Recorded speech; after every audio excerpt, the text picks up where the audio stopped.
नमस्कार, जय हिंद, जय महाराज साथियों। आज मद्रास हाई कोर्ट ने एक बहुत ही महत्वपूर्ण फैसला सुनाया है। मद्रास हाई कोर्ट ने कहा है कि चुनाव आयोग ने चुनाव करवाने की प्रक्रिया पर ठीक तरीके से ध्यान क्यों नहीं दिया। क्या चुनाव इतना महत्वपूर्ण हो गया था कि लोगों की जान से हम खेलते बैठे? क्या चुनाव आयोग पर किसी और का दबाव था? इन सब बातों के ऊपर एक बहुत ही महत्वपूर्ण बात चुनाव आयोग के ऊपर आज मद्रास हाई कोर्ट ने और कही कि क्यों न चुनाव आयोग के अधिकारियों पर मर्डर का केस लगाया जाए, जिनके मिसमैनेजमेंट से आज पूरे भारत में कोरोना फैल गया। खास करके बंगाल में, पश्चिम बंगाल में, जहां पर आपने इतने ज्यादा चरणों में चुनाव का फैसला किया। क्या मजबूरी थी आपकी? क्या कोई आप पर दबाव बना रहा था? ये बहुत ही महत्वपूर्ण विषय है साथियों। साथ ही दुख और शर्म की भी बात है।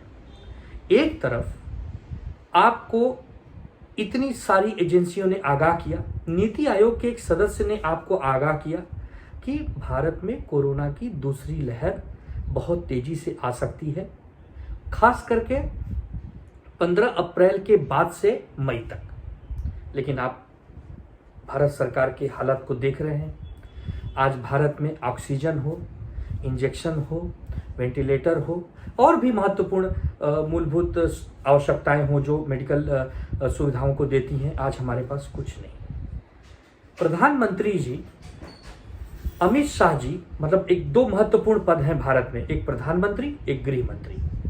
दोनों जन पश्चिम बंगाल में रैलियों पर रैलियां कर रहे थे। कितनी मतलब दुख की बात है कि कोर्ट के पास लोगों को जाना पड़ता है न्याय के लिए। सरकारें उन्हें न्याय नहीं देती।